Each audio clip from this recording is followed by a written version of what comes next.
Are you sitting comfortably? Then we'll begin.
August 16th. This week, Alaska became a stage not for peace, but for theater. A dictator under indictment for war crimes was escorted like royalty onto American soil. Red carpets rolled, bombers flew overhead, cameras clicked, and while the American military kneeled in front of Putin's plane, rolled out the carpet, his drones and missiles continued their salutes of fire over Ukrainian skies. Trump promised results, he promised pressure, he promised a ceasefire, he walked away with none of it. Putin, meanwhile, he gained everything that matters to him: legitimacy, attention, and time. He gave nothing, he promised nothing, and yet he leaves crowned as a partner America welcomed. This is weakness. What is weakness if not this? A summit that produced no deal but projected deference, a handshake that looked less like strength and more like surrender, a message to the world that the leader of the free world can be played like a prop. Putin doesn't bargain, he occupies. He doesn't negotiate, he erases. And this week, America helps him with symbols of power, usually reserved for allies, not aggressors. Ukraine, excluded from the table, fought on as always, striking depots, wrecking supply lines, dismantling Russia's ability to wage war, while Washington staged theater, Kyiv delivered consequences. So the question is, when the image of red carpets fade and the bombs keep falling, who is truly shaping the future? The dictators staging pageants, or the nation still fighting to live in freedom? I'm Slava, your co-host. This is Ukraine Updates with the Shills. Let's say hello to the host of the Shills. Hi, Mr. Dawson. How are you doing today? That was a good one. Good job indeed. I'm good. I'm very conflicted. Do we even have the real Vladimir Putin? We're getting to a lot of stuff today. Yeah. Absolutely. And we're going to play a great new game. We're going to call it Debunk the Funk. You watch, it's coming up soon. It's going to be this. I think people are going to get a good kick out of this, and it'll be something we'll have to do a bit more often as well. Yeah, I'm excited for it as well. We also have Commander Macmillan on our panel today. How's it going? Going great. Glad to be here. Well, thank you for being here. And today we have a special guest, Johnny, my friend Johnny, here in LA. I'll let him introduce himself. Hello, guys. Very excited to be here. Thank you for inviting me, Slavi. Thank you, Dick Dawson, for accepting me. I run a YouTube blog called Young Ukrainians. Usually it's a street type of interview, but today I'm glad to be contributing in whichever way I can. And don't forget to subscribe. You guys are getting links, so subscribe, please. Yes, you guys know the drill. Hop on over there and click some lovely buttons. Oh, yes. The link will be dropped, I think, any minute there. I do believe I even might have it here. Let me just look. I don't know if I got it ready. I know it's in the description. Shayna's got it. There we go. All good. We're up to speed. Awesome. So, nice. Slavi, where do you want to start us off?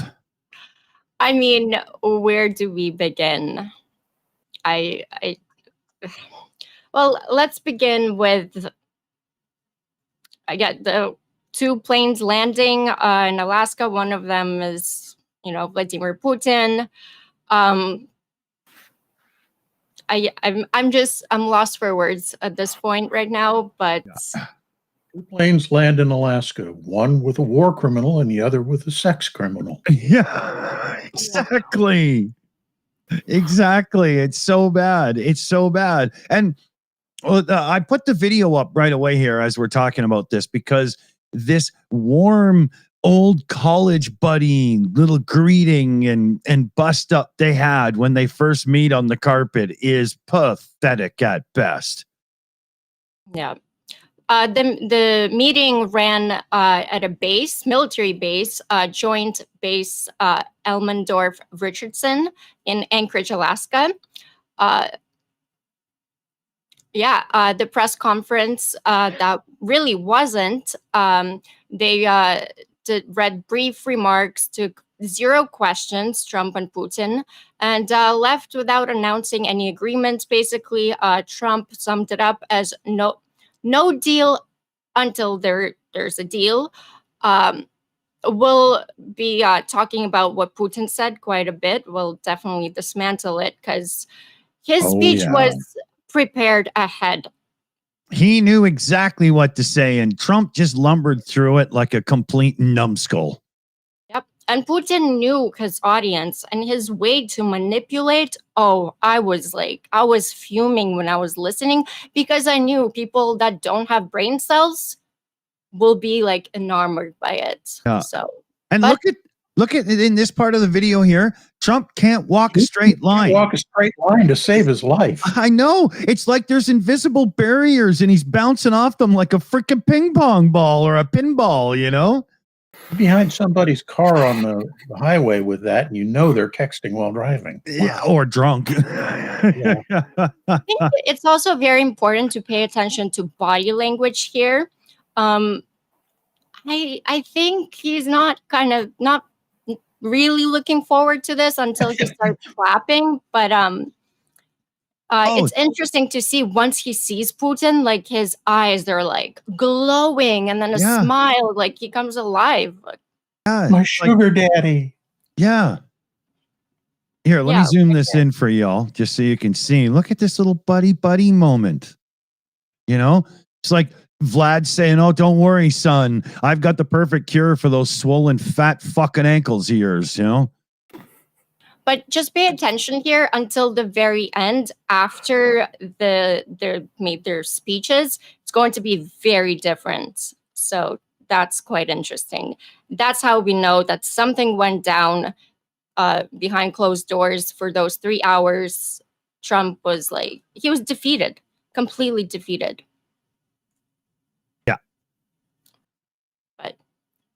And now he can walk a straight line when he's got somebody to walk beside. That's just not a good look, that he needs help. Yeah. There was a lot of promises that Trump made going into the summit, that even that there is going to be some sort of resolve here, maybe even a ceasefire, and none of it happened. Absolutely none of it. And he was very like, this will happen. He was very sure of himself. Yeah. Yeah. Okay, so let's see. That's just about to be over. So all right. Did anyone say anything about Putin have his platforms on? Usually he tries to raise himself up a little bit. Right. Because people zoom in on those things, and they can show he's like wearing these platforms. He always has high heels. So Yeah. No, he just has an affinity for disco dancing. That's all. Also, we don't know which number of Putin this is. I mean, we know it's not Putin number 1. I would say it's Putin number 2, the stupid one. The stupid one always makes a lot of faces. The third one is way too much Botox Putin. I don't know, his face looked pretty smooth. I'm sure they're all on Botox now. Yeah, well, they've all had surgery to make them look like Putin. But yeah, actually, in Ukrainian media, there's a lot of talks, a lot, that Putin is in the fridge. There is no Putin. It's the idea of Putin that still exists, but yeah, yeah. It just doesn't look like Putin to me because the face is too round. If you look at Putin, the real Putin, when we know and can confirm it's him, he has a fairly narrow face, all things considered. Yeah. And to gain that much face weight without the rest of the body gaining some, I don't see that. Like that's, that's not how people usually work, right? Yeah. Also, this Putin doesn't have a chin. They forgot to inject him in the chin because it's like all one.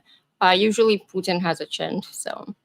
The White House put out a special video of Trump to commemorate the moment. Let me play it for you here. Haha. Is that a pussy or a taco? I think it's half of one, 3/4 of the other. It's a 4-letter word that starts with a C. Yeah. Ends with can't understand normal thought. By the way, I think we can swear now. It's okay and not get demonetized on YouTube. Well, you have to wait the first couple minutes. Yeah, like not anymore. Not anymore. Oh, no, they said you can swear now in the first 7 seconds. It's well, fine. yeah, but their version of swear is still like God damn it in the first 7 seconds. If you want to get to like fuck, fuckity, fuck, you got to wait at least 30 seconds or so. And then you're okay. It's still like, what's the difference? You come out and say, welcome to the show. And holy fuck, is the world screwed today? Or you babble on for 30 seconds and then go, so fuck, let's get into it. What's the difference? It's kind of fucked up. Like, what the if you have children were left Tourette's? by then. What are you saying, Slavi? I said, what if you have Tourette's? Yeah, right. I think it's stupid, especially when you got companies advertising gear to shave your ball sack and stuff. I mean, do you think they care whether or not you swear in the first 7 seconds of a video? Like, it's so arbitrarily stupid. But let's go back to events and stuff.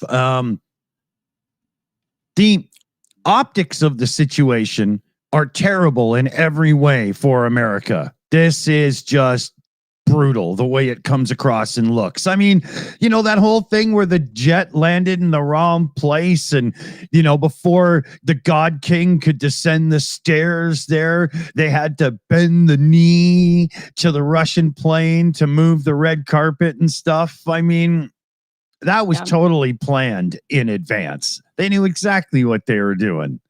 Absolutely. And this summit, it it was a gift from Trump to Putin because it only served Russia. Yeah. None of it was even for America or anything. So I do have points here how the summit served Russia. It gave a global PR win. It legitimized Putin, a war criminal on a world stage. Putin stood on equal footing with an American president. Optics Russia craves. Oh. Yep. But I would contend that it did serve a purpose for Trump. It's another distraction from the Epstein situation. Yes. It served no purpose 100%. for its announced reasoning. hell. Right. Right. And we all knew going into it over a week ago that this had nothing to do with really trying to find a solution to the situation in Ukraine. Exactly. I Exactly. think All it the just made Russian things news- worse for him because even his people are like, this is terrible. Like, this is your lowest point. Yeah. Johnny? What were you going to say, Johnny? All the Russian news outlets have been parading this occasion, just ecstatic about this event, saying, finally, the world is listening to Putin. Finally, they will understand us. Like, we're moving towards the Russian world. Basically, it's a win. It's a great win for Putin. The way they're perceiving it is effectually he's out of isolation, because it took a great effort after all the war crimes, after all the International Criminal Court decisions, which he's supposed to be arrested if he steps foot out of Russia. So he's effectually out of isolation. So this is United States of America. Imagine how Putin is going to speak to lesser, so to speak, lesser nations. According to Russia, it's every nation. Yeah. But, they're going to speak to Romania. It's like, who the heck are you? I've just been to Alaska. I've just shaken President Trump's hand, Right. They're going to start pushing this to the max. Absolutely. Sound Also- reasoning for sure. It's also a delay tactic. By dangling kind of talks of a productive meeting, Russia bought time to keep bombing Ukraine while kind of the diplomacy stalls. Also, Trump was going to impose sanctions. That's not happening anymore. He said, yeah, we're not going to do that. So, all that tough talk is out the window, gone. yeah, and that was the main kind of thing. That was like, we can't. I think there's even talk now of like lifting sanctions on Russia. The way I perceive Trump's tough talk is basically, I'm giving Russia 2 more weeks to conquer Ukraine. I'm giving Russia 100 days to conquer Ukraine. I'm giving my friend Vladimir Putin this much time to make advances in Ukraine. He's not doing this to stop Putin. He's doing this to give him, you have this much time to do whatever you want now. So, and then if you're giving Putin every week, you give him 2 weeks, for a long time, that's like, okay, you still have time. You still can keep doing this, which Russia is doing. They understand Trump completely. Every time when they speak with Trump and Trump is doing his tough talk, Ukraine pays in blood. It's missiles hitting Ukrainian cities immediately. Yeah. I call it kind of the circle of doom. Russia bombs or escalates bombing Ukrainian cities. Then Trump gets a little upset, gives the 2 weeks, and then chickens out, talks to Putin and chickens out. Then the same cycle starts again. Yeah. And the only way to break the cycle is to do something different. And I don't mean the whole summit for fucking Russia. No, to stop Putin, to put sanctions on him. Because and Putin knew something this. different that would make a whole lot of sense is for somebody to release the compromise that the Russians have on Trump. That would defang him that fast. I completely agree. There's something interesting that happened too in their speech about Putin said about the American elections, how there's what was it about mail-in votes that you lost, or no, sorry, no voting. I have it written down, but basically he said it was as long as you have mail-in voting, it's gonna get it's not a real election. Basically, it's rigged election. Yeah, Yeah. that's like a cherry on top. Not only we look like a laughing stock of the world, but we get to hear the world criminal to call our elections unreal. You know, that's like he hits us in the gut and also says, "Oh, you don't really have a real elections." Yeah. That's great. Okay, I have it here. So it's election denialism that 2020 was rigged. Mail-in voting makes honest elections impossible. That's what he said. And yeah, that echoed domestic US falsehoods, then amplifies them. And disinformation board on a global scale, propaganda meets, I mean, pudentry, I put it here. But only Putin can, at the same time, just completely shit on something and still make like Trump love him. Yeah. And meanwhile killing people and being a war criminal. Yeah. I think Trump loves this like criminal gangster mafia-like aesthetic. Like he's in love like with Putin, you know, like he views Putin as his buddy just on like aesthetic level. You know, he loves Russia. He doesn't want to be friends with Colombian mafia. You know, he wants to be like with a white guy mafia. You know, Russians, the proper guy. You know, but you know, if you love Russian aesthetic, that's to me that's an indication that something is wrong with you. You should rethink your values. There was a really good movie that came out, The Apprentice, and it's about Trump's kind of coming up in New York City, and he dealt with like he learned all his tricks from mafia, like running around with like completely like dirtbag shitheads basically, and very dangerous people, and like dirty lawyers. So everything that Trump is today, even the orange tan, because he got it from somebody else that he like used to look up That to. shit's contagious? Yeah.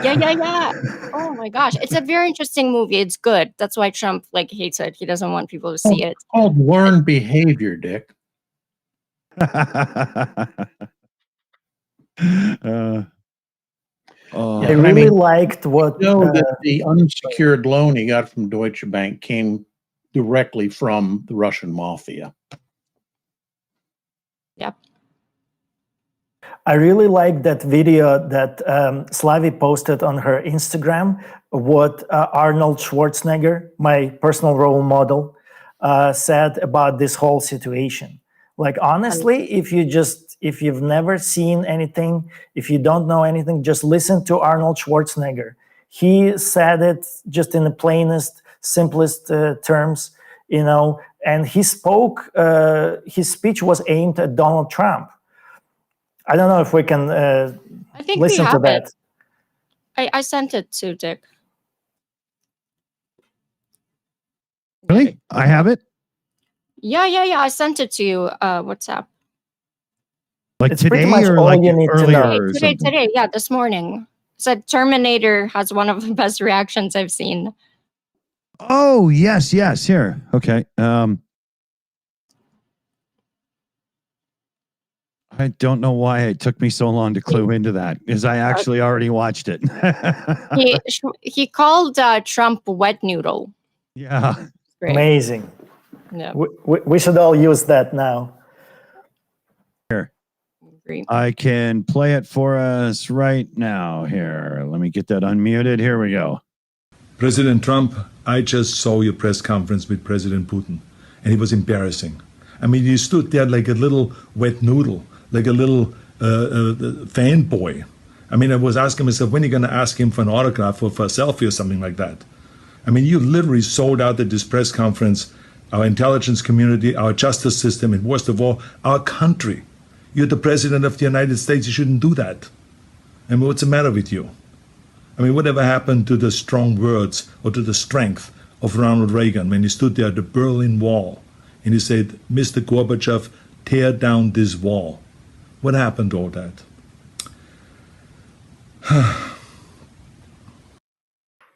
I like it. I mean, there's nothing more to add.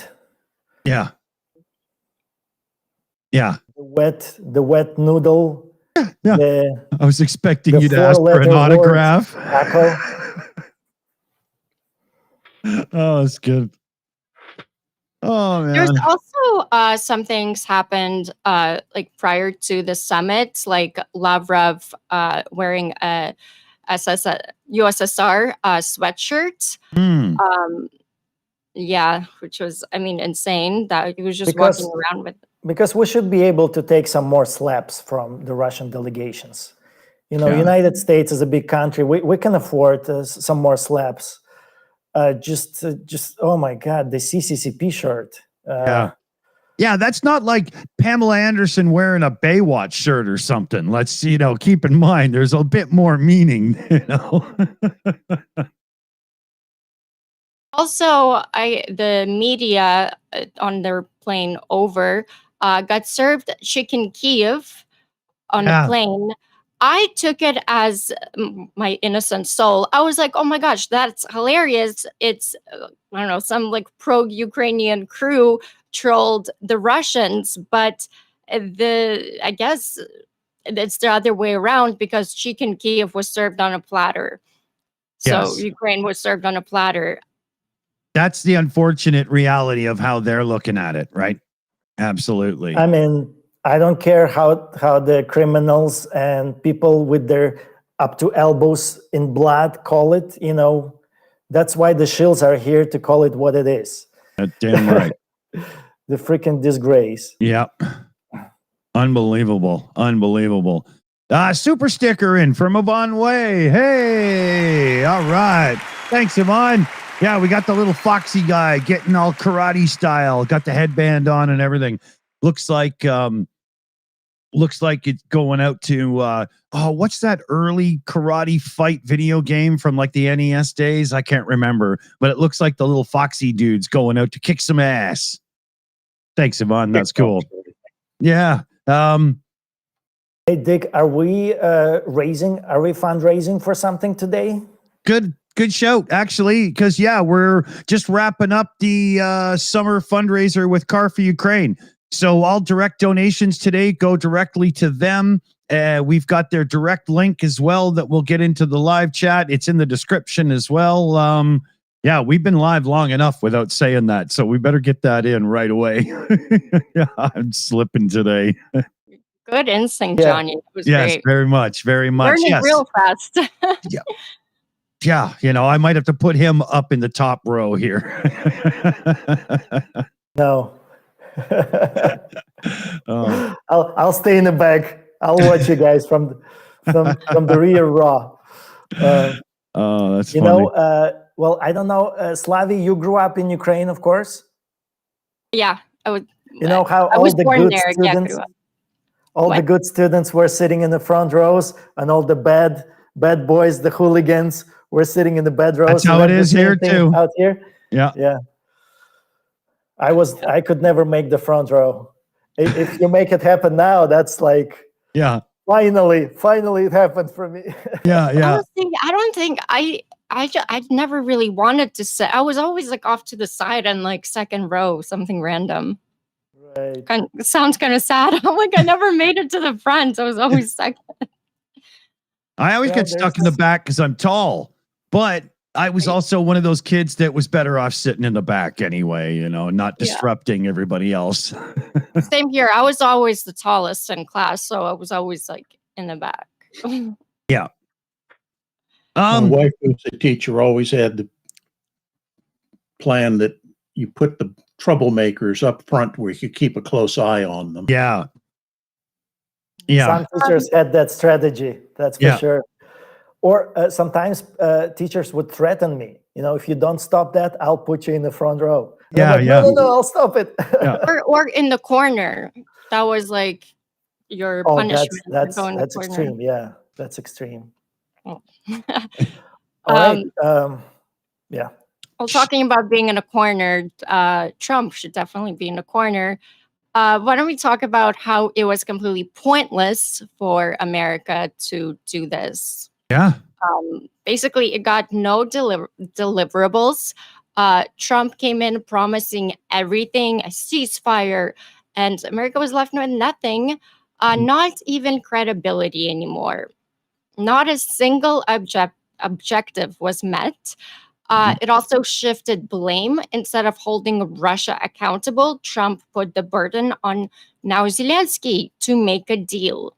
Yeah.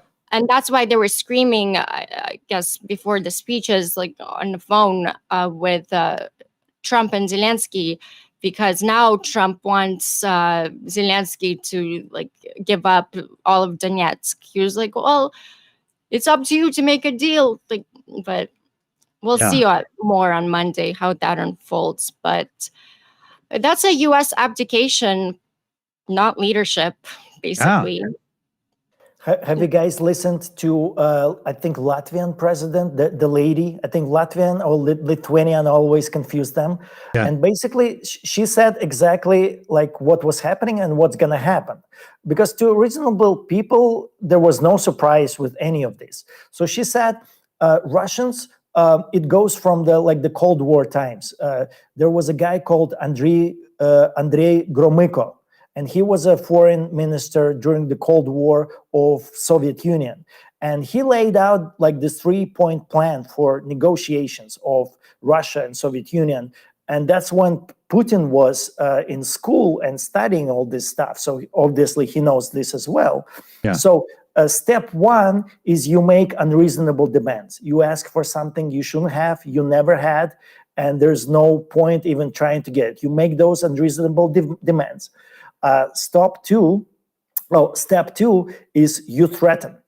Whatever you have, you just like blatantly threaten it, and it doesn't matter. No, like if it's nuclear weapons, you threaten with whatever you can, or sometimes even if you don't have it, you still threaten with stuff, because Russia has been known to threaten with missiles that they don't have it. You know, like they talked about hypersonic or something like that, but they didn't even have it. They may still not have it. And then the third point is you don't budge an inch. You just stand on those threats and demands. And as a result of that, somebody's going to offer you something, you know, because the West, according to Russia, is weak, you know, and easily scared and can be bought and threatened. And so eventually somebody's going to offer you something and you end up with something you didn't have before. So even though you ask for a lot, you're not going to get it because it's impossible, right? But you're going to get something, you know, something you have no business in getting in the first place, you know. So she said, like, that's what's going to happen. And I was, so to me, it was no surprise. And, you know, when people say that, you know, it was pointless, that's like the best case scenario, that it was pointless, that it's like nothing happened, you know, because it was very damaging. Like we are in a serious crisis right now. It was a victory for Russia. It was like a big loss for the whole civilized world, for everything we've been fighting for a long time. You know, and it's not a surprise that we get this out of Trump's administration. You go back to like the Korean War or the Vietnam War, and we still knew how to negotiate against people using those tactics. In Korea, when they'd come up, you know, the Chinese would come up with their ridiculous demands, the head U.S. negotiator, which was Admiral Turner Joy, he'd just kind of go, "Oh, okay." And he'd open his newspaper and just sit there reading his newspaper for hours. And finally, they'd have to break the silence by making some concession. Vietnam, every time the northern side made its demands and we didn't agree with them, the quick way to force them back to the negotiating table and start making concessions was to intensify the bombing and mining Haiphong Harbor and so forth. But today, the action is, well, we just give them whatever they want. We're back to World War II levels or pre-World War II levels of appeasement. Give the bad guy what he wants and hopefully he'll go away, without realizing that doing that only encourages them to demand more. Russia only understands strength and violence. That's the language that they use themselves, and that the language that they understand and respect. Unfortunately, right now, the only faction in the whole world that's doing the right thing is Ukrainian military. Absolutely. Yep. Striking military targets, taking out the oil refineries. Yep. Actually, during the summit, and this is getting buried, but Ukraine took out a ship that carries the Shahed drones. Yeah. That was huge. Yeah, that was huge. And it's the only way. That's the only way. It's even more. Excuse me. It's even more impressive because the ship that was carrying that equipment was in the Caspian Sea. Oh. Yeah, not the Black Sea or not the Mediterranean, in the Caspian. Wow. Hell of a long way from the front lines. I did not know that. That makes it much more impressive. Indeed, I agree. Yeah. Ukraine really know better than to go into the Black Sea these days. Yeah. You think? Yeah. But so you look at that and the spider webby stuff and whatnot. Ukraine there must have been some really cool black type ops sneaking stuff in and doing things, because to get to where it was, you would almost think they would need maybe a relay station somewhere to control things, or you know what I mean? They must really have some infiltration going on. Of course, it's too early to speak about it, but my dream, the world will be over and we're just gonna reminisce in these amazing stories of how awesome Ukrainian operations were, how they were devising these incredibly smart things to overpower this huge, big enemy. Yeah. And just do a successful operation after successful operations. By the way, there's Russians helping Ukraine in Russia, so there's people that there's, I don't know what you call spies on the ground, and they're Russian, and they're doing the right thing, if you would ask me. Yeah, right. Yeah, because a lot of these kind of operations, you need somebody on the ground. I think even for drone strikes, to even say what the plans are of the oil refinery, how it's stuff like that. So you need to have eyes on there, and and I'm pretty sure it just keeps adding these groups of people. I think it's a Russia Legion that kind of onboards these Russians. Okay. But of course, we won't know. Because they have relatives and friends of friends in Russia. That's where they grew up. We should give shout out to those good Russians, because in every war, there's going to be somebody. I don't like calling them good Russians. Those are actually good Russians, because good Russian is not a very good. It's not good. The Russian soldiers are dead one, but that's another story. Good Russian is a sarcastic term. Yeah. I misspoke there. Yeah, no, these guys are well, what should we call them? You guys know that joke? Russians call their dead soldiers 200. 200s. Do you know that? Yep. Has to do with the body bag. Commander Macmillan knows that. So they call their dead soldiers 200th, and if it's a wounded soldier, it's a 300. And if it's a deserter, they call it 500. Huh. So basically, the Ukrainian joke is not every Russian is a good Russian, only every 200s.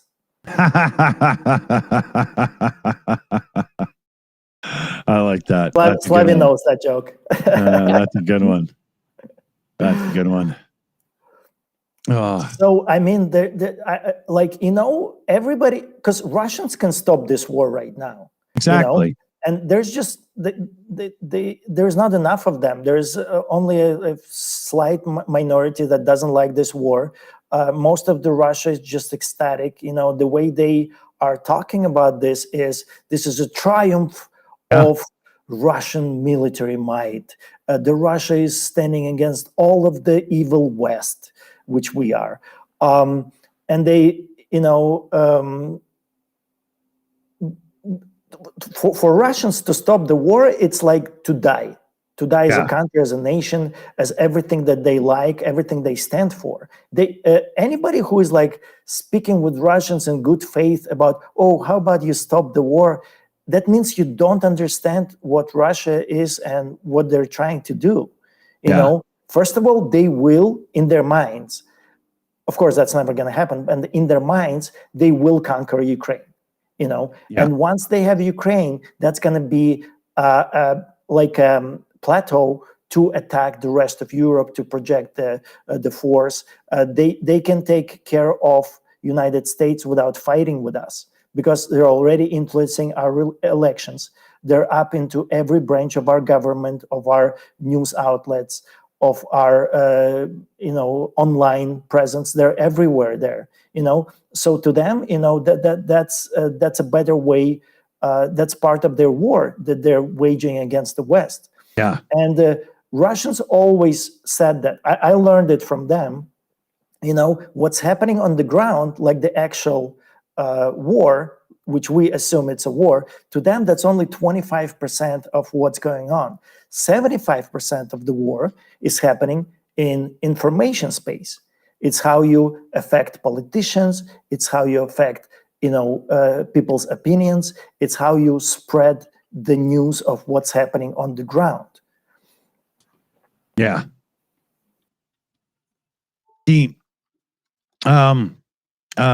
Sorry, I got distracted there because I was just lining up pictures of the next group of Car for Ukraine trucks that are going out from the fundraiser. And I'm so lost, I'll just show them right now because, well, that seems like a good idea. So here's a couple of pictures. You can see what everybody's, donation and help has gone to. You can see there, we got a nicely outfitted Hilux. Yeah. Beautiful. Very much. There's a few of them in a row there. You can see, so you see on the side of the doors there's the darker spot where the straight part of the door is, at the back where your head would be. And that's a piece of metal they weld in. And it has proven to be very successful at helping people survive attacks and stuff. Yeah, there's a whole group of Hiluxes that went out. It's really cool.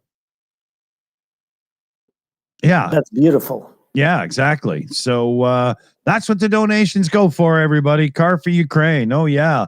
I'll try to find it. There's a picture as well. One of the rocket trucks that was fundraised for took itself a good hit. Everybody survived. They're all okay.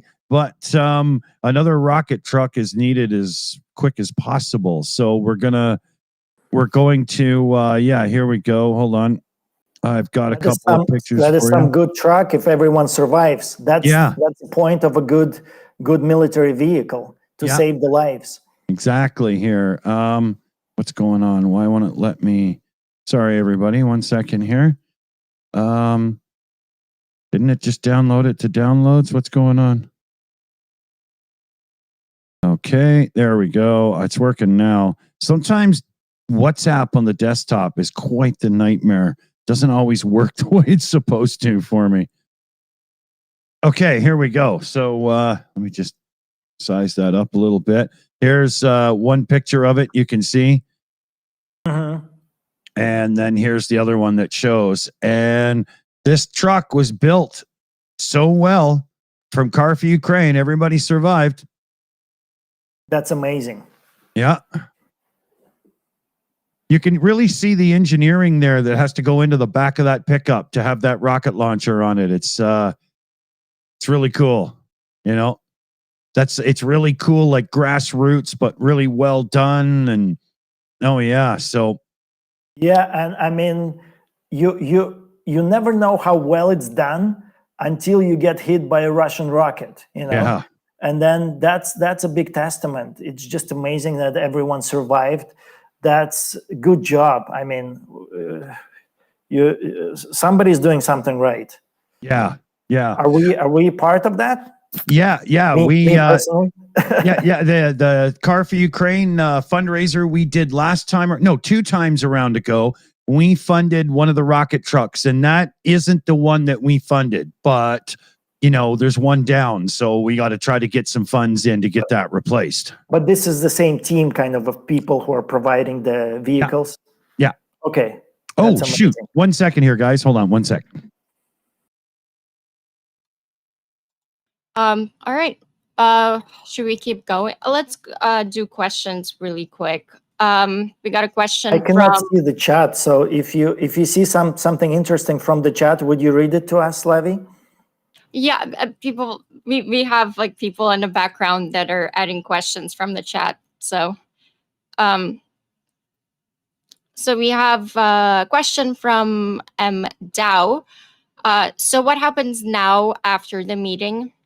I'll open it to the panel, Johnny, or Commander McMillan. Right now, we're just sitting here in embarrassment, which we've been anticipating for weeks. No surprise.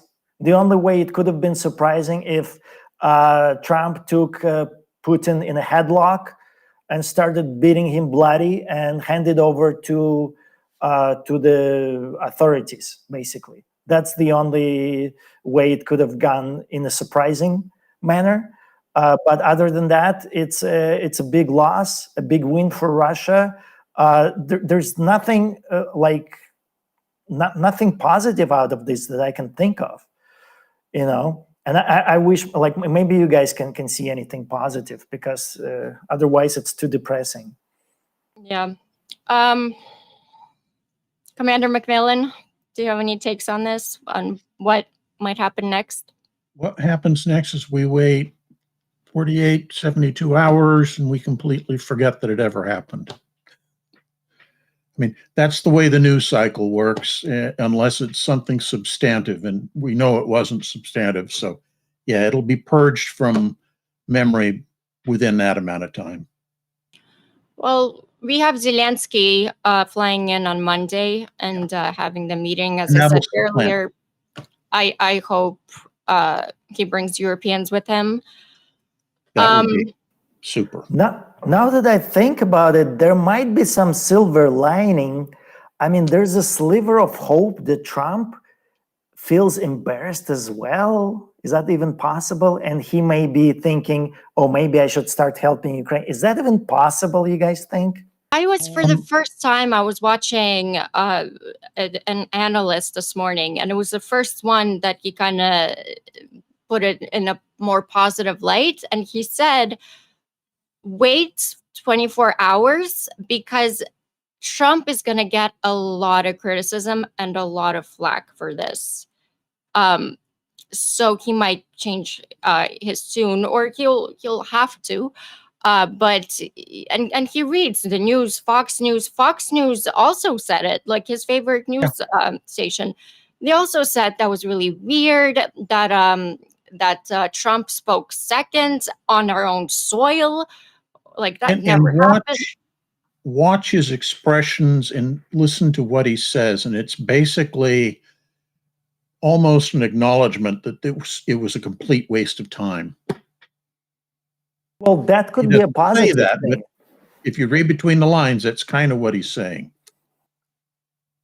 I think that might end up being a positive thing. If he does feel like a fool, if he does feel a little bit embarrassed, and he gets all this criticism, he might think, oh, maybe what happens if I try to help Ukraine? I mean, I have so little hope for that. Hope never disappoints. What do you guys think? Hope never disappoints, but Yeah.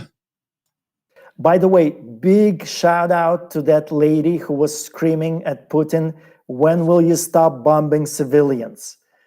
Big shout out to that lady. I don't know who that was. I'm in love with her voice.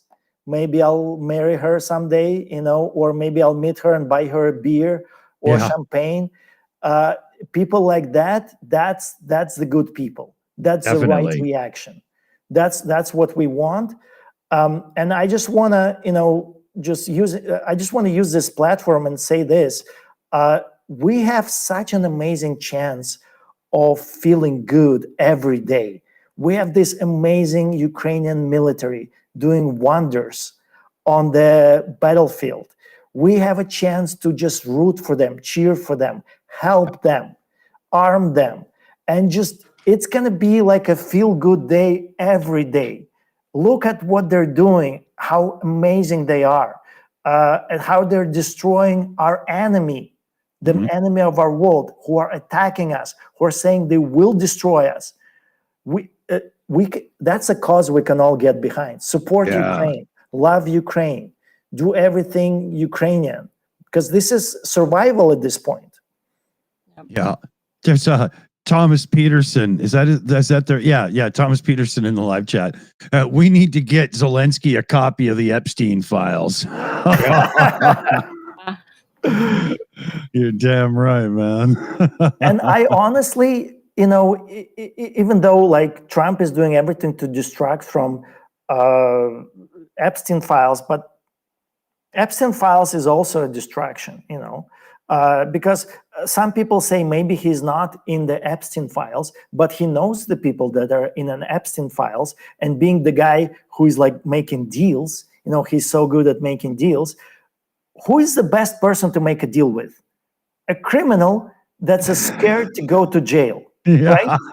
So if you are really good about making a deal, but you have no morals, no moral compass, no conscience, that's the worst thing that can happen, a person like that in power. I'd rather you being really bad at deals, since you're being a moral bankrupt person. Yeah. I think it's interesting. Trump is in a very bad position, because on one side, he's kind of hiding the Epstein file debacle with this summit. And the summit, you have the Russians who definitely have compromise on him. So from both sides, he's getting closed in. And I'm saying definitely now, not allegedly, because 3 times he said that Alaska is Russia. 3 times. Russians told him to do that. Yes. I was like, only Russians would say like, you have to do this, and he did. Yeah. I'm so glad I didn't watch any of that. This was twice in the he's like, I'm going to Russia. Everyone was like, you're going to Alaska. Jeez. And then when he was like leaving, he was like, oh, I'm going back to United States. Like, yeah. He's not to that point deranged. Like, he is deranged. I actually, I had no idea that happened. I'm just learning that right now. Yeah. I heard him say it. Like, well, Russians do consider Alaska a Russian territory. They consider parts of California Russian territory. Have you seen that patch? The Russians are fighting in Ukraine with a patch, and there's like Alaska, and it says like, we will get ours back. You know, so they, you know, when they're fighting Ukrainians right now, Russians understand that they're fighting the West. Their job is to take control of Ukraine and destroy the West, destroy the Western way of life. It's not just words, it's coming from Russians. It's not something that's invented somewhere. No, exactly. To destroy democracy, destroy freedom. and everything that's basically good. Yeah. Because anything that Russians touch turns into death and destruction, and they don't know. According to Russians, our way of life is weak, it's wrong, it's backwards. We are, we don't have a direction. It's kind of partially true, because they're showing themselves like, look, we influence their elections. We have their leader on our side. We're trying to destroy them, and they're speaking our talking points. Yeah. Like that's a confirmation that democracy is weak. Yeah. West is weak, and Russians they value strength. So right now they do consider their country image of strength. They do consider that they're on the right side of things. Russia is doing is correct, because it's the strength. And yet they live in a toilet, basically. Yeah. With no plumbing, in a toilet with no plumbing. So an outhouse. Exactly. But that's not any kind of a negative for a Russian, because according to Russians and to Russia, the reason they live in a toilet and in the gutter is because of the evil West, and because they live in a toilet, it's only a confirmation that they need to continue fighting. They need to continue destroying the evil West. The more they see the toilet outside, the broken toilet, the more they get angry at us, and they're pretty immune from any kind of thing. Like if you tell them, oh, don't you want to live like with a good toilet, with like good salary, with like, they find that arrogant on our part. They don't think like us. They find us like our arrogance, and it makes them angry. Any kind of talk like that. Wow. No, I Don't think disrespect Russian toilet. Yeah, good show, Canty. How's it going? Welcome, buddy. How you doing? Hello. All right. Oh, wait a minute. Sorry, I think you were muted for a second there. The person that had your slot in the show the last time must have had a noisy mic, and I was muting them when they weren't talking or something. So yeah, everybody, Canty's here. All right, cool. I think it's time to kind of start putting a question to the West. If we could live like Russians, doesn't sound so good. Fucking chance. Exactly. So we better start fighting for our freedom and for our life and democracy, because we will end up living like them. We will if we don't do anything. You don't have to go back too far historically to be able to find areas of the U.S. that were that condition. Appalachia, for example, is a perfect case. My great aunt in Maryland had an outhouse too, so yeah.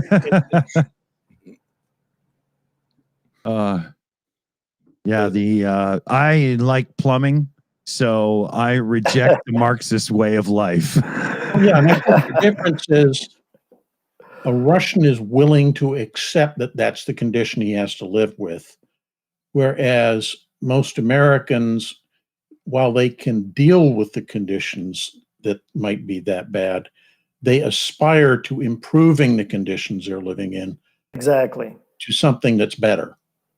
Yeah, I mean, we don't mind. Capitalism, right? Built on capitalism. And that's why there's a phrase, freedom-loving Americans. Yeah. There is freedom in the DNA of Americans, literally. That's what they live by, used to, at least, the Constitution. And it worked this far. I just don't see Americans as a collective all of a sudden starting to live like Russians, which is, kind of similar to communism. And look what happened there. It was two contrasting kind of ways of life completely. And one thing that Americans are not is Russia in contrast. Yeah. But Yeah, there's no way you can take like a Canadian or an American and put them into the Russian system and have them anywhere near happy. There's no way. By the way, have you guys heard that story of this American citizen who got fed up with our evil Western way of life? Basically, listened too much of X or Twitter and Elon Musk, and decided that Russia is a great country that doesn't have all this evil stuff. And he moved his whole family to Russia. He got conscripted into Russian army and died 2 weeks later. And now his wife is squealing over there. Oh, they killed him. Well, he. It was kind of Russia. Russia is very dependable. You like Russian way. You get too close, they chew you out. They put you through the meat grinder, and you're gonna get killed. I thought that was overall a positive story, a good lesson learned. Yeah. The reason he chose to move his family was because he wanted to get them out of a country that was pursuing an LGBTQ agenda. Yeah, that's the exact quote.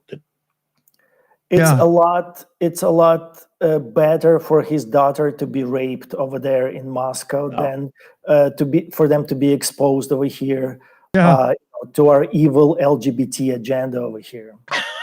By the way, also Russia pushes both sides of the extremists onto the West, because they want us destabilized. They want us fighting. As long as we're fighting, they're winning. And people that think that they're fighting this culture war, and I talk a lot about this, that against like wokeism, Russia is pushing that, and they're pushing the extremist right wing as well. Oh yeah, anything for divide and conquer purposes, right? It's all on the table for them. They don't care. Absolutely. Yeah. And that's the key to it. That's the key to it, is there's a natural thing in, Western cultures or whatever. There's the argument of Ford versus Chevy. There's the, support your local insert sports team here, blah, blah. And it's always, and so the Russian influence just has to ignite that even more and get more people more concerned about the fight itself than why you're fighting. Right? Did you guys have a chance to talk about IRA, Internet Research Agency, the Olgino Russian trolls? Did we touch on that? We have, but not for a little bit now. I mean, that's the reality that we live in. Like every time we go online, our elections, our media, our influencers, people we speak to, everything is influenced by Russia now, and it's the things that we're doing right now, that the people who are speaking, like right at this moment, we're not influenced by that.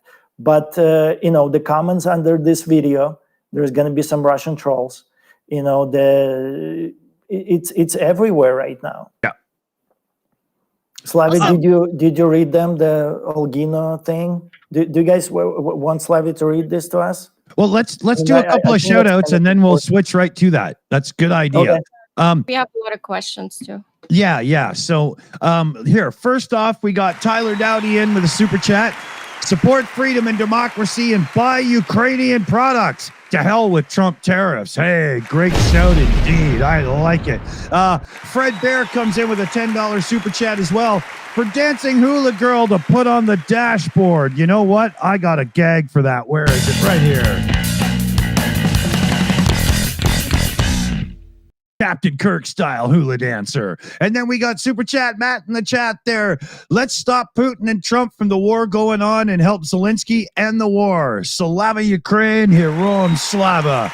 Great one, Matt. Love it very much.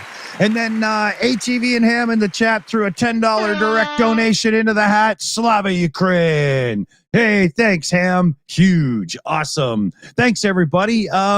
Any shout outs and whatnot on your side there, Slavy? Nope, not yet. Okay. So yes, you're going to read us something and we'll try to squeeze in some questions and whatnot. And I'm not sure. What am I reading? oh, I don't know. Peter Pan.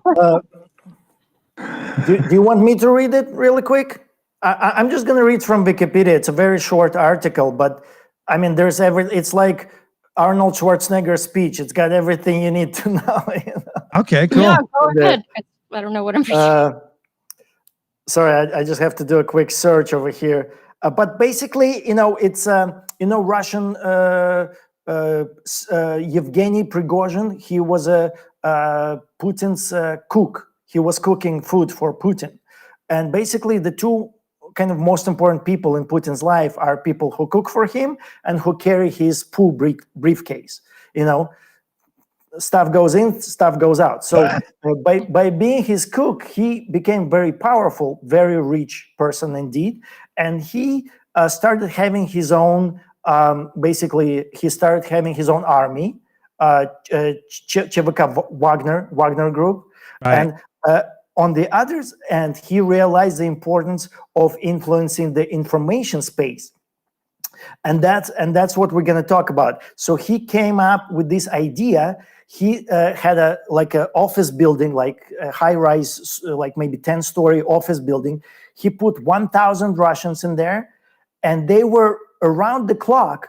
They were creating fake accounts and posting like everywhere, like in Twitter, in YouTube, in Facebook, buying ads. You know, all these accounts had like innocent sounding names like Michelle from Colorado or like Peter from New Jersey. And they would hire actually students who were in United States who kind of knew something about United States.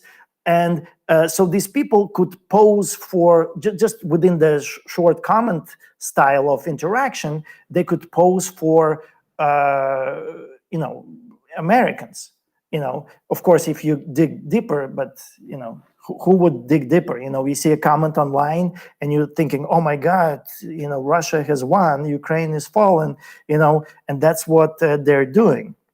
Yeah. So let me just read this really quick because it's more concise than I can explain right now. But basically, if you just search Olgino, Russian trolls or something, it comes up. And the way it comes up, it says Internet Research Agency. I'm not going to show you my screen because it's kind of pointless. So basically, the Internet Research Agency, it's called, also known as GlovSet, also known as Central Network, also known as Trolls from Olgino. Olgino is a St. Petersburg suburb, or Kremlin bots. They're also known. So that's a real thing. So it was a Russian company with which, when I say it was a Russian company, right now there's many more of them. So it's not a thing of the past. It's what we're dealing with just on a much larger scale right now. Right. So what it says, it was a Russian company which was engaged in online propaganda and influence operations on behalf of Russian business and political interests. It was founded by Yevgeny Prigozhin, the cook of Putin. He was also a leader of the Wagner Group, the fighters that are fighting in Ukraine, in Africa, everywhere around the world, and based in St. Petersburg's Russia. The agency was first mentioned in 2015 because as soon as Russia started attacking Ukraine, that's when they decided it's a good idea to start influencing the information war space. There was an article in New York Times in 2015 explaining this, and it detailed its operation because one guy escaped and defected and kind of told everything that was happening there. And it gained further attention when Russian journalist Andrei Zakharov published his investigation into Prigozhin's troll factory. In January 2017, a report issued by the United States intelligence community describing the agency as troll farm, the likely financier of the so-called Internet Research Agency of professional trolls located in St. Petersburg, is a close ally of Vladimir Putin, with ties to Russian intelligence, commenting that they previously were devoted to supporting Russian actions in Ukraine and started to advocate for candidate Trump as early as December 2015. The agency employed fake accounts registered on major social network sites, discussion boards, online newspaper sites, video hosting services to promote the Kremlin's interests in domestic and foreign policy, including Ukraine, Middle East, as well as attempting to influence the 2016 United States presidential election. More than 1,000 employees reportedly worked in a single building of the organization in 2015. So I don't have any more information on this, but Russians understand how invaluable this is. If they had just one building in 2015, it's been 10 years. You know, Russia will spare no expense to make sure that there's 100 buildings like that right now. Oh yeah, they'd gladly spend on that instead of like feeding people. So, you know. Oh yeah. Well, you know, there's a YouTube troll out there that's operating out of Serbia that's paid by the Russians. You know, my little channel comes onto my little channel, starts trolling my chat, and bastard, we don't get the fuck. That's too bad. You know? I used to get a Serbian troll too. Maybe it's the same one. Yeah, I haven't seen the troll around for a little while. Maybe he kind of disappeared after I did a little research and showed him his building on stream. Nice.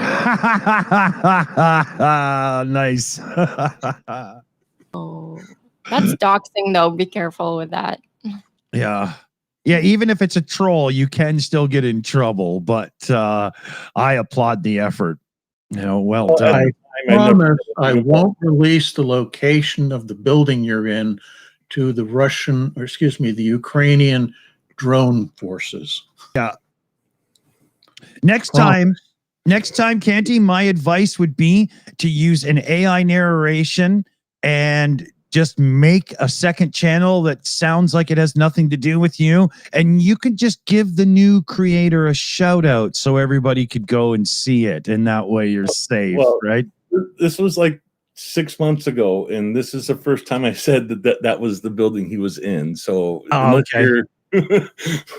Yeah. Only a few people will actually recognize that. But anyways. Yeah. And YouTube, if you're listening, we're talking about Mickey Mouse. So everybody already knows where it is. Okay.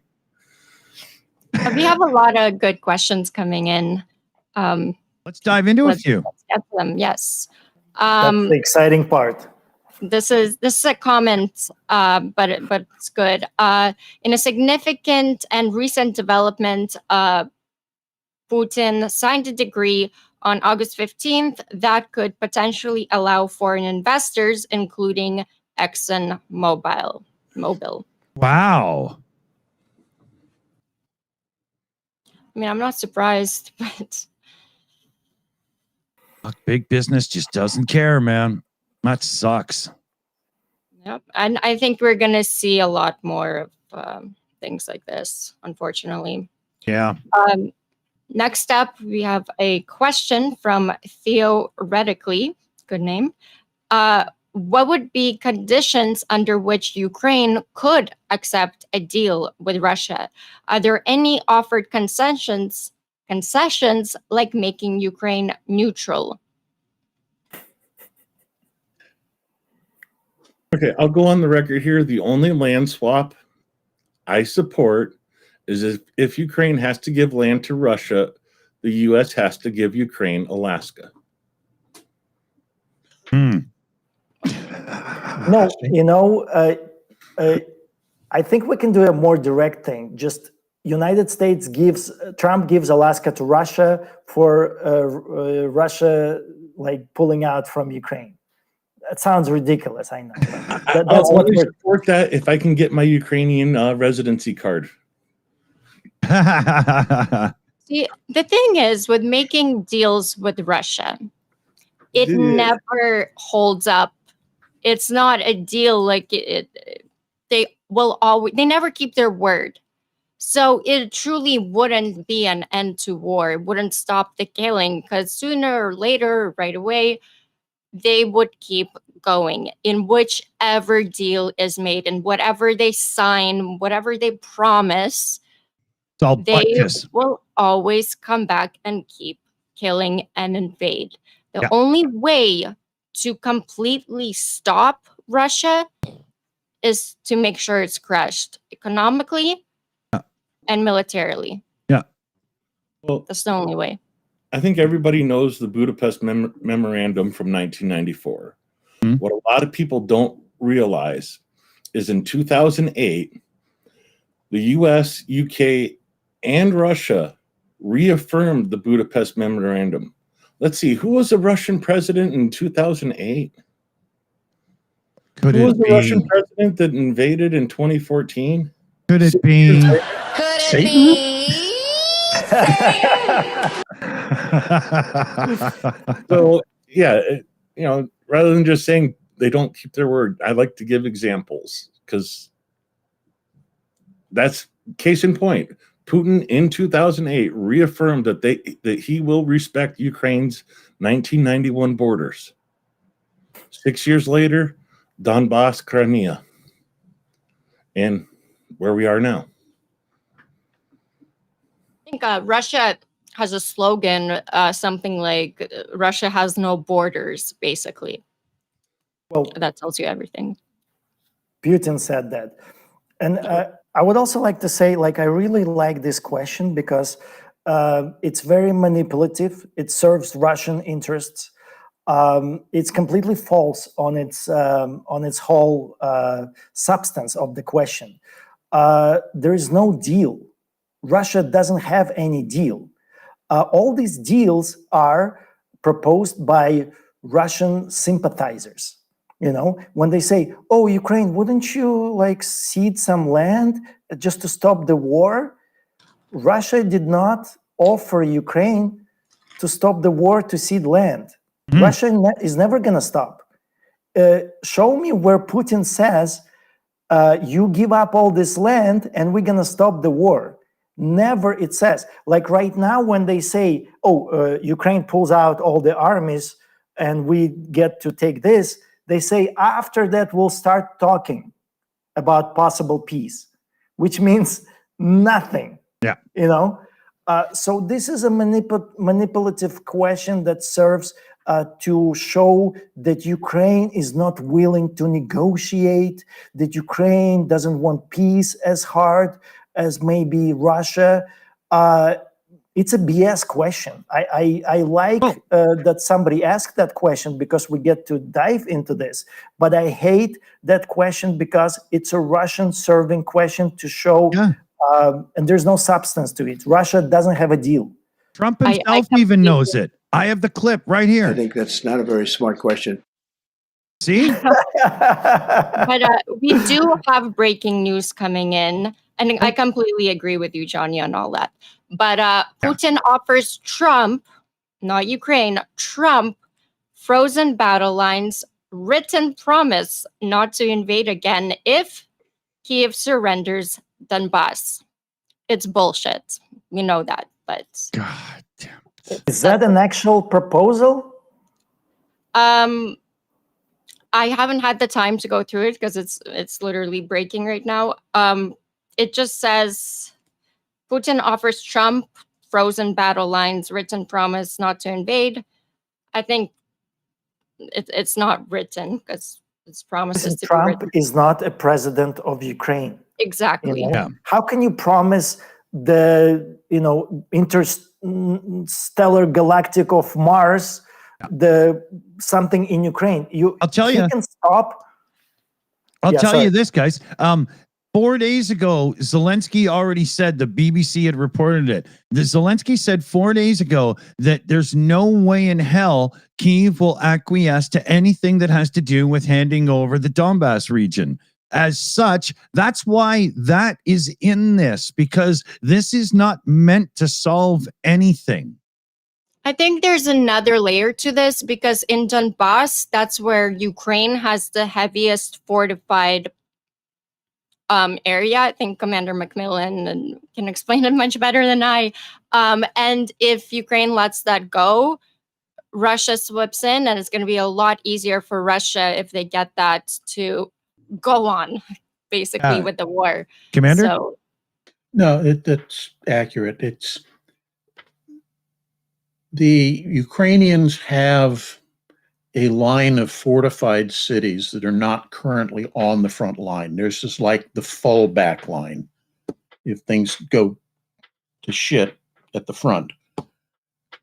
And the Russian demands are basically, okay, give us everything, including these fortified lines, and we'll talk peace. Right. The idea being once you get those lines given over, then there's nothing to stop them from driving the rest of the way through. Right. They just take a break while this so-called peace thing, get themselves all geared up and ready and then go again, right? Yeah. And it's not so much to me that, whether or not some area of Ukraine might have to be surrendered. The issue is that at no point have the Russians ever suggested concessions on their part. And for you to have a legitimate negotiation to try to arrive at some sort of armistice, both sides need to be willing to concede something. And the Russians, from the very start, have never shown the slightest inclination to concede anything. Their concession is, you give us everything we want, and then we'll stop fighting. Yeah. They've shown that they are not willing to give, but they're certainly willing to take. Absolutely. This is yet another trap laid out by Putin to help Trump and whoever else to blame Ukraine for not taking this deal and for not. So this is attempt to shift the burden of blame for the war onto Ukraine. Right. Classic, we'll offer this bullshit deal. Ukraine is not going to say no.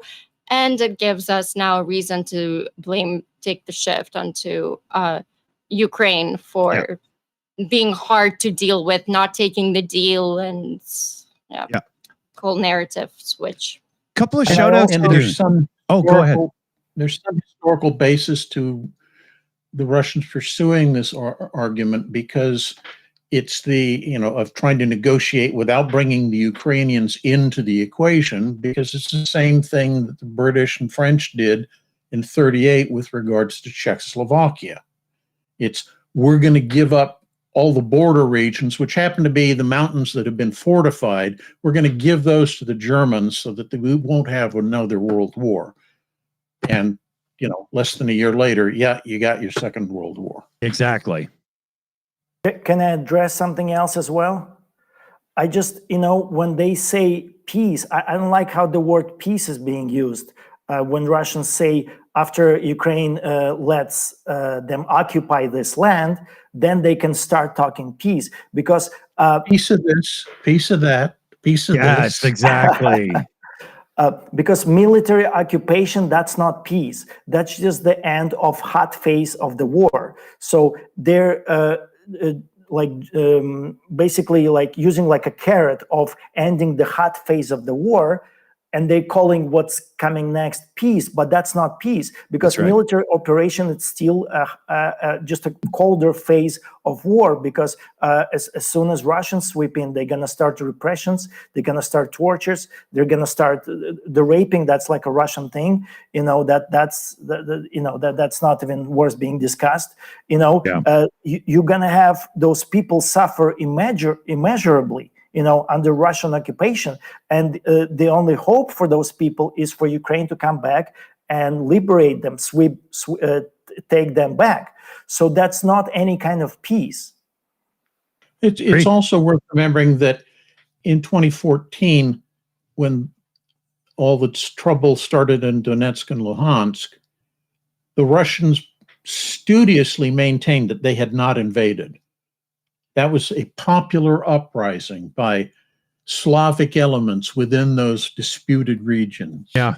And it'll be the same crap they use if you say, okay, we're going to have a peace. And then, oh my goodness, look at these other oblasts that are having popular uprisings in favor of Russia. Yeah. We're not invading, even though none of the guys who are there actually have any connection to the region. Oh yeah, that's definitely in the playbook, right? You know, I mean, they So pulled that at the beginning of this. You know, I just looked more into this, and this gets actually even worse. And this is what Putin, the offer that Putin brought to the summit, and it's an outlined peace plan that would have involved Ukraine ceding unoccupied territory in exchange for Moscow's written promise not to invade again. Trump appeared to have endorsed this plan as the fastest way to a peace deal. Okay.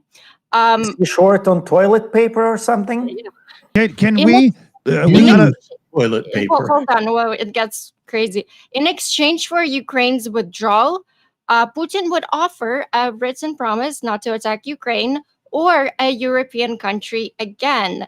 And Putin also asked that Russian again be named an official language in Ukraine. I'm sorry, but Kitty Cat, what do you think about this? Fuck is wrong with you? Jesus, I thought I wasn't gonna swear today. I was trying to make a good impression on you guys. But what the fuck is that?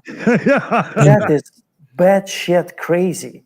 Like that, this is how crazy Russia is. That's actually how crazy they are. And they are ecstatic. They are say about laughing. Poop. They're rolling on the floor laughing at our weakness, at how they play us. They are just, they're joyous right now. It's a good time to be Russian right now. Today is a good day for them. Yeah. You know, Johnny, I would say don't use us because they're making fun of America, not Ukraine. Americans. So just wanted to point that out. But they're very disrespectful to Ukrainians in the process. True. Which is not a good thing in my book as well. Yeah. Ukraine is the pawn here. It's the between Russia and United States, but Ukraine is the pawn on the to move. A couple of shout outs I want to get in. These are good shout outs too. So first, Niles G. Knudsen in the chat there. Big round of applause for you. Sends in 20 Shills gifted memberships. Bounce, little Mario, bounce. Huge shout, Niles. Thank you so much. We love some gifted memberships. And remember, if you're the last one to get a gifted membership, you get today's bar tab. Give me a shout and I'll make sure to get it out to you right away. And then Stephen Walsh came in with $130 direct donation. And it says, hot dogs for Big O. Love y'all. Hope Commander's new bionic knees are doing well. It was horse shit to see little mushrooms in Alaska. Down with the enemy and glory to heroes. Huge shout, Stephen. Here, let me hit that applause again. Huge shout to Mr. Walsh. Awesome. And I agree. It was horse shit to see that son of a bitch. And oh, yeah, man. Totally agreed. Totally agreed. I want to do the old test here. You know, we got our honesty test. And I want to do an honesty test on the Trump administration for the purity of thought in trying to do this summit to actually make something happen. Let's try this out here.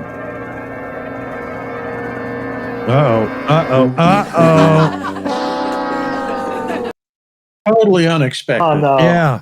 You know, but see, we got special Shills technology, so we know our lie detector is correct.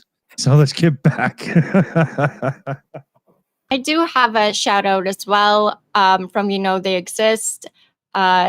Super chat saying happy birthday salute to Papachko. It was my dad's birthday 2 weeks ago, and I put a happy birthday to him in one of my videos. So thank you so much. I'll let him know. That's really cool. Awesome. Yeah. Awesome. By the way, guys, check out my latest videos. They've been coming out every Monday at premiering at 11:30. Because I'm only getting like 100 views per video. I never been that low. Even when I posted my very first YouTube video, was One of much them is higher from than me. that. So it is something is definitely wrong, and I need you to guys go and watch my videos. And I really need your support right now, because right now is when we need to be the loudest. Yeah. So help me out. Your social currency will help a lot. And ring the bell. Ring the bell. Maybe you guys are not seeing the videos because now I'm being consistent. Yeah. You guys are watching the videos. Yeah. And when I was inconsistent, you guys were like on it. So Yeah. I don't know what's going on, but YouTube's little algorithm is being a real finicky so-and-so these days, and I'm at a loss for what it's doing. But yeah, and while you're over there watching her video, hit the share button and give a shout out on social media, because that's one of the biggest things you can do to help the creators that you watch is the share button. When you click when somebody on like Facebook clicks a link that has the share little BS in the link, that's you pulling an eye from Facebook onto YouTube. And that's the biggest thing you can do to show that the creators you like are something that should be promoted, is use that fucking share button. absolutely. And comment too, because as long as you comment and you spend time on commenting and on the post, that's really great as well. And Yeah. I answer every comment. I take time to answer all of your comments. And it's not just thank you so much. I answer with paragraphs. Even if you put Slava Ukraine, I'll be like, well, you know, blah, blah, blah. Yeah. Thank you so much. But Yeah, I have to admit, she's much better at doing that than I am. But I get help, so we're not usually too bad. So And Yeah. I'm getting Do you a have any super chat questions? coming in from Stephen Walsh. Thank you so much with a super chat. Slavi, keep it up and spread the loudest. Help me out. Help me be loud, basically. Help awesome. Ukraine. Way to go, Steve. Good one. Good show. Awesome. Do we have Where any were we? questions Yeah. from the people who are watching? Are there any good questions that we could answer as a panel? We have a lot of questions, by the way. Yeah, our moderators gather them as we go, and then we have a room full of them, and Slavi's in that room pulling them out right now. Yes, we have a lot good ones. So should we get to them? Yeah. Okay. This is a question for the panel. If this dumbit, I don't know who that is, was a nothing burger, why will Zelensky fly to the US on Monday? I'm afraid this will get us to a second Oval Office debacle. I could see that happening, but I don't think Mr. Z has a choice. You got to take any opportunity you can to do a little politicking and see what you can pull out for the home team, right? I think it's a combination. One, it allows him to present his side of an argument to Trump, and we know that Trump is notoriously vulnerable to being swayed by whoever is in the room with him last. So following up a Putin visit with the Zelensky visit means Zelensky actually has a better chance at trying to get his message inserted into the empty little container at the top of his head. Yeah, that jar of mustard that's just never full. Right. And secondly, by him showing up, it's on the stage of world opinion, showing Zelensky is willing to talk about how we can bring this conflict to an end. He doesn't have to necessarily make any concessions, as long as he's seen talking to Trump after Trump had a meeting with Putin where they allegedly talked about trying to end the war. It shows that Zelensky's being willing to talk about trying to end the war. So it puts Zelensky and Ukraine in a favorable light. That's why I think this visit is important. Yeah. Or the upcoming visit is important. Absolutely. I totally think he should grab the Europeans like Merz, Macron, grab Meloni on the way. What's up? We show up like a gang. to the White House. Well, I think that should happen beforehand. Merz, Macron, they need to talk to Trump beforehand, start switching his mindset over. So when Trump goes up there, he's not facing a wall. It's been softened up a little bit.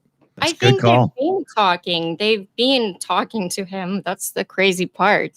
And there's kind of this floppy thing happening that, he'll meet with Putin or talk with Putin, then he'll be on Putin's side. Then the Europeans will soften him up, loop him up, call him daddy if you're Mark Rutte. Then he softens up and he's being more, open to a Ukrainian kind of victory, I guess. Who's the daddy? But it's this, circle that we're just stuck in forever with fucking Trump. Yeah. See, what Zelensky really needs to do is find a beautiful girl and appoint her as like a minister or a translator, and that will distract Trump completely. And he could get any point across he wants at that point. No older than 16 years. Just adding that little bit. Yeah. By the way, Melania, she did something interesting. She wrote a letter to Putin, which Trump hand delivered to Putin about Ukraine's stolen children. Oh. So, yes. So good for her. I see you. I know what you're trying to do. You're trying to distance yourself because you see your husband as, being part of this war now. So I would distance myself to start, doing some things here and there to be on the right side. Yeah, the distance should be like the same distance she keeps away from his pecker, like, a long, big distance, right? Can I tell you what the letter says? What was that, Johnny? Can I tell you what the letter says from Melania?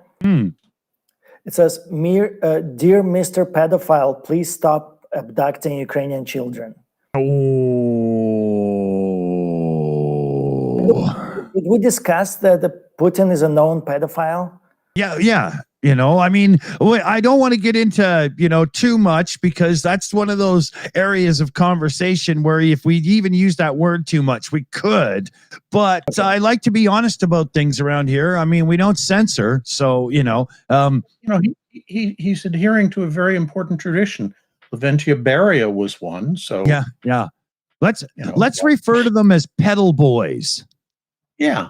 Right. Bicycle riders. Yeah. A lot of like right wing, like MAGA that, praise Putin for his family values, and Russia as a whole don't know that, obviously. And it's funny because if you ever meet a Russian supporter, they can be one of three things. They could be a complete psychopath, most likely psychopath, genocidal psychopath, pedophile, extremely ignorant, or three, both of them. That's all what they can be. Those are the only people, even psychologically, that can support Russia. So, yeah.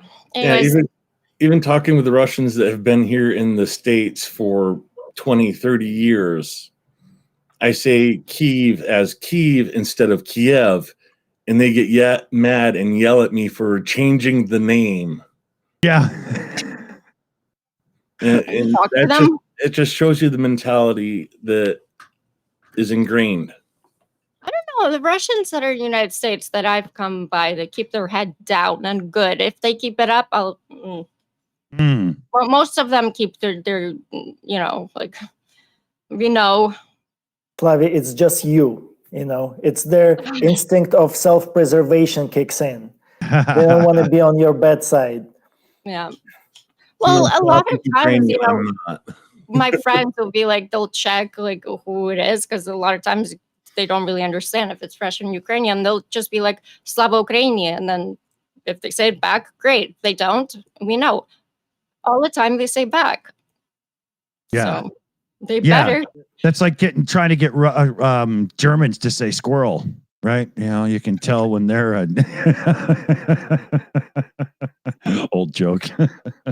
Do we have any more interesting questions from for the panel there? I do. Thank you, Johnny. I do. There's a lot of questions for the panel. Who's hosting this show anyway? What the hell? No, I'm kidding. Sorry. I'm kidding. So There's sorry. a question from Sarah. Relationship between Russia and Azerbaijan has been getting worse. In what direction do you believe this situation will develop? It has been getting a lot worse. Azerbaijan now is full out like helping Ukraine, and they're but they in the end they want to be more close to United States, and I think the president was just recently in a meeting with Trump, I think last week. Yeah, Azerbaijan is aligning themselves with United States and Israel. They're a superpower military now. They've been building this up for a while now, and they know where they're located is very strategic to the West because they're right next to Iran, and they know they're an asset to the United States. Let's just put it that way. Well, there's also access to the Caspian Sea. It's also an access point into Russia through the mountains towards Chechnya. So very strategic country. Yeah. And that kind of growing distance between many of the Caucasus Mountain area states and Russia is growing. And what that is they're seeing Russia, its strength and power weakening because of the ongoing war being dragged out. And they view that as an opportunity to start getting out from under Russia's thumb. Mm. Yeah. Absolutely. All right. Next question. Oh, I guess it's for me. Any reactions within Ukrainian diaspora to Trump not renewing the refugee protection for 120 Ukrainians? I didn't know that it wasn't renewed. Trump said the Ukrainians are free to stay until the war is over, and I've reported on this. So if there's some, I don't know, Johnny, is there something you know that I don't about this? The last that I heard is that he said Ukrainians can stay till the war is over. Yeah, that's the same. And now they're relieved because no one knows when the war is going to It was the right thing to say. He said the right thing. So on that point, that was good. So I don't know where this is coming. Trump not renewing the refugee protection. I'm sorry, I don't know. It's a waffle because what he's trying to do is play both sides. He's trying to say the Ukrainian refugees can stay in the U.S. as long as the war is ongoing, but he's not saying they can stay past that point. Yeah. And that's a concession to his own base who want anybody who, isn't a 19th generation American to be deported. Quick little announcement here. Canty on the channel with us.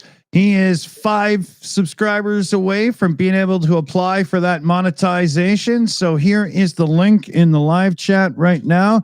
Get your punk asses over and sub right now because he can get his application in. Get it done. And I want to get that done before I go to Ukraine.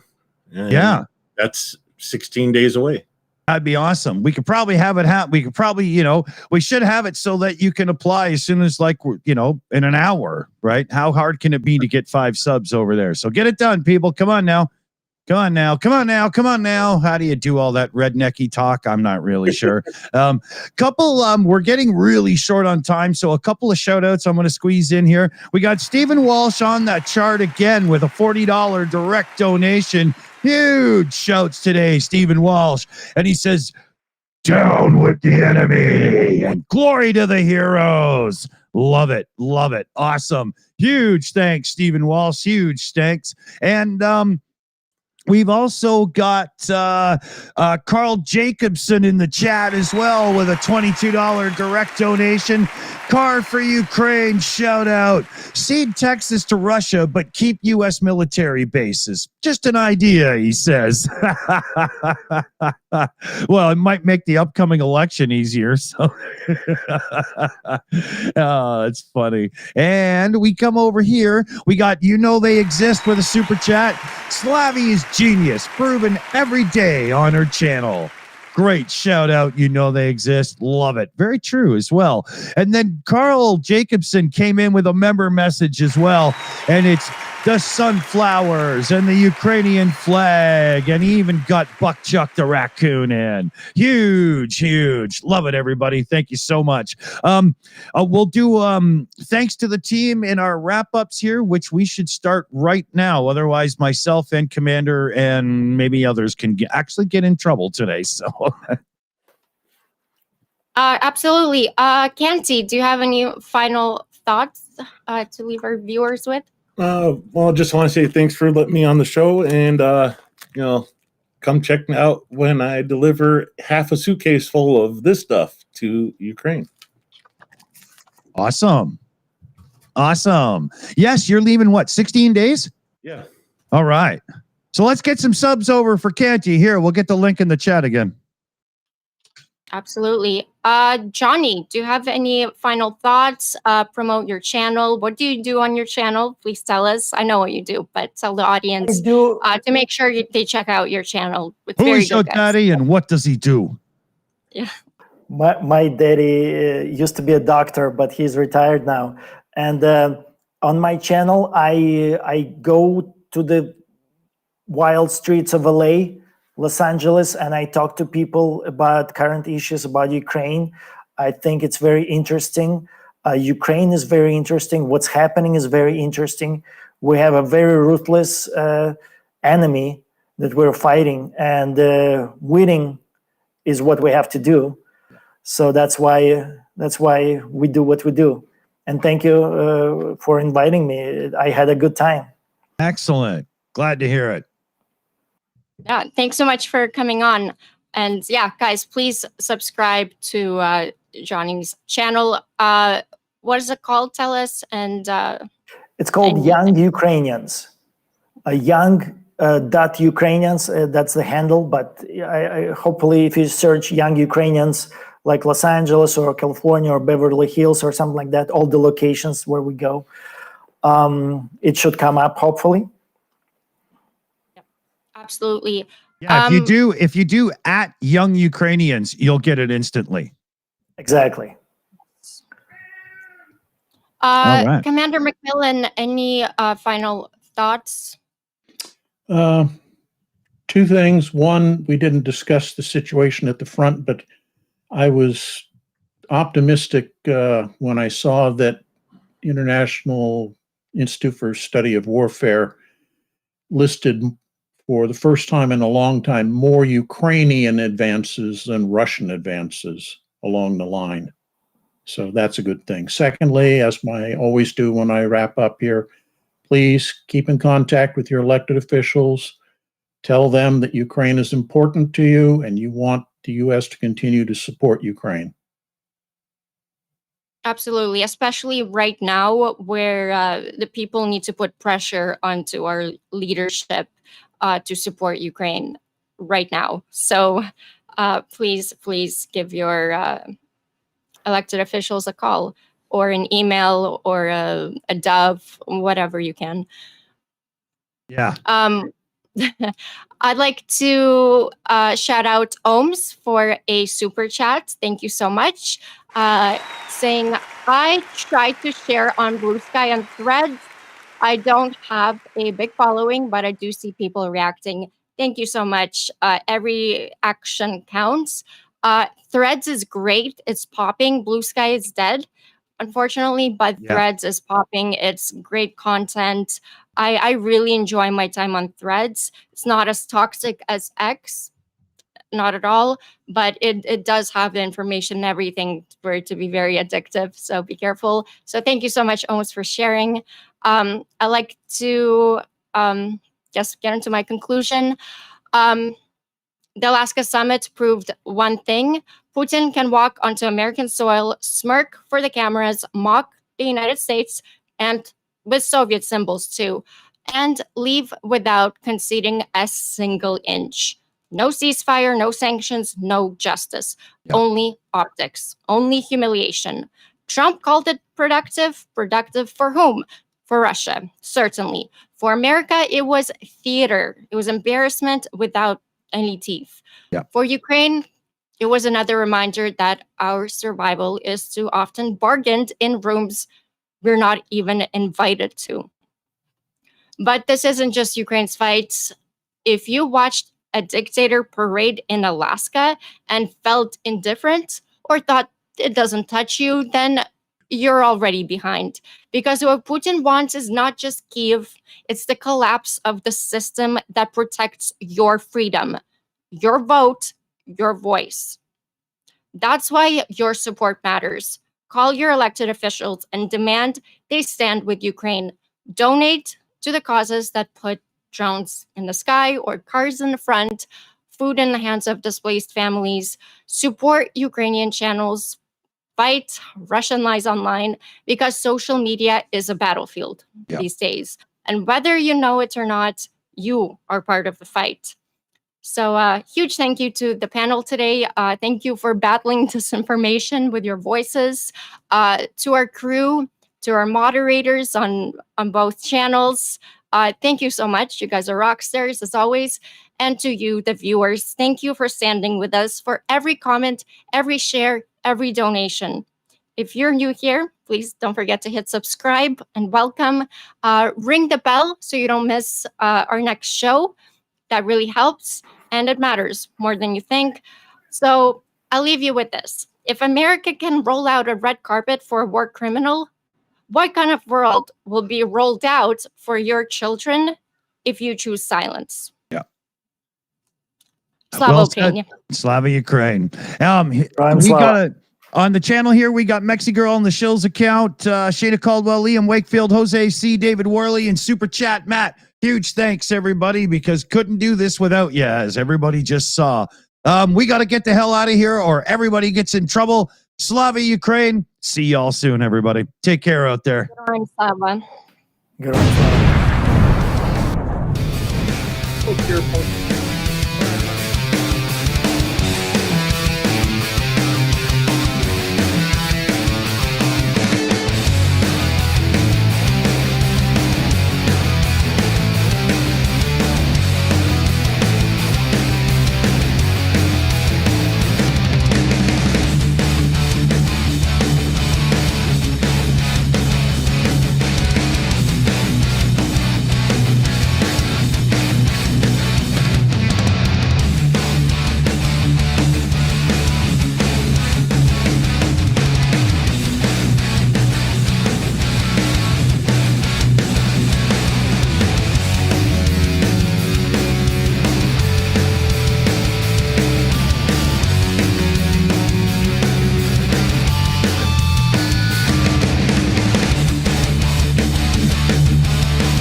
It's over. Go home.